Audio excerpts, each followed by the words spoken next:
Baik.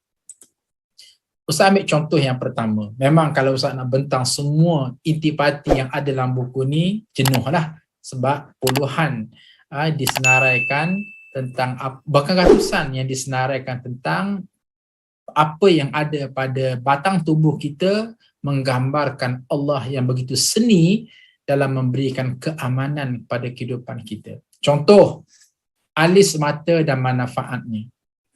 Contoh alis mata dan manfaatnya.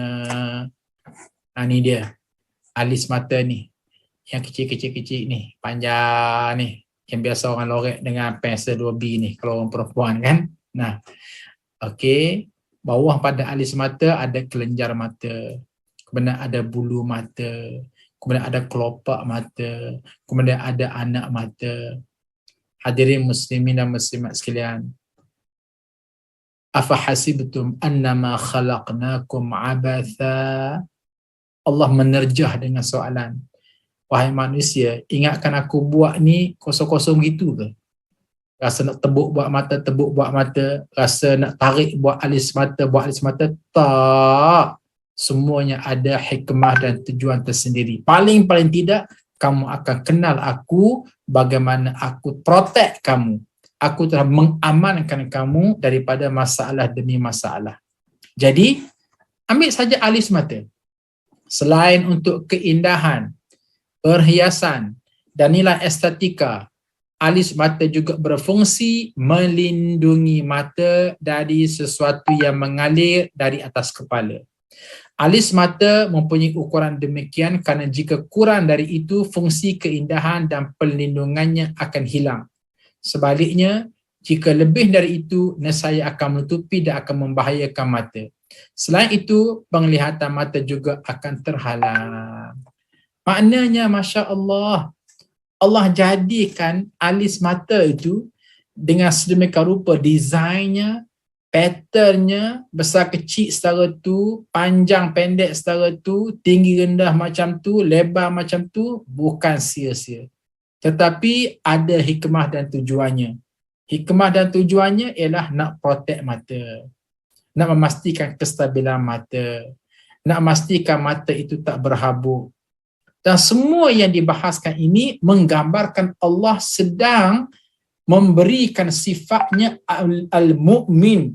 Allah yang mengamankan hambanya dengan cara menjadikan alis mata agar manusia boleh melihat dengan sempurna. Sebab itulah hadirin muslimin dan muslimat sekalian, bangun pagi, celak mata, akhir sekali pergi ke cermin, make up kanan, make up kiri kat pipi tu, tengok pada mata, tolong ya, jangan terhijab Allah Subhanahu Wa Taala. Sebaliknya kata dalam lubuk hati kita, Alhamdulillah, terima kasih Allah yang bersifat Al-Mu'min, yang mengamankan mata aku dengan kamu menciptakan alis mata. Kalau boleh hadirin sekalian, tolong pegang-pegang alis mata ni.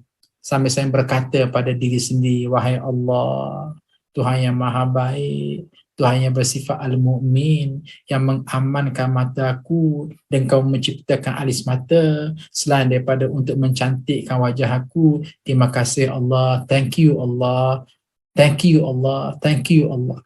Maka inilah yang kita nak hasilkan.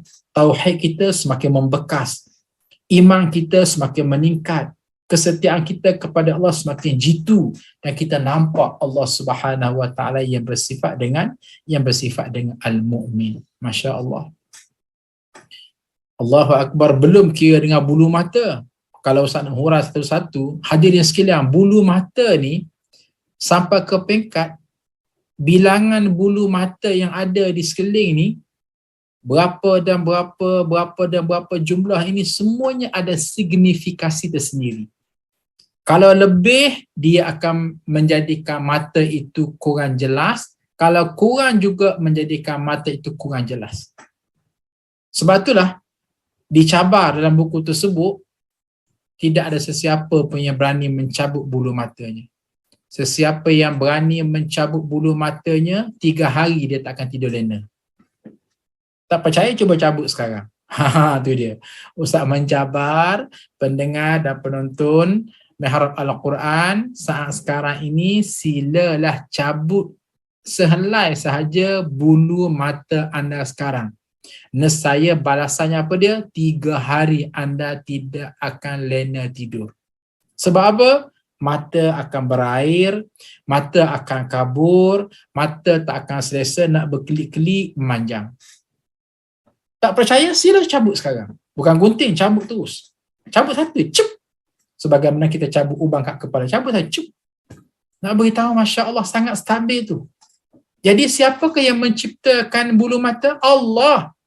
Allah mana? Allah yang bersifat dengan Al-Mu'min. Tujuan apa? Nak mengamankan kita, nak membahagiakan kita. Supaya apa? Okey, kamu tengok pemandangan, kamu tak akan berair mata. Kamu nak baca Quran, kamu tak akan rasa pedih mata. Oleh demikian, tolong jangan kufur ya.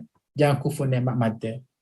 Tiba-tiba na'udzubillah, sebahagian di kalangan kita semua kita tengok kecuali Al-Quran. Kita jarang tengok. Itu yang dikatakan bahaya tu. Tak mengenali Allah Subhanahu wa taala melalui Allah yang bersifat Al-Mu'min.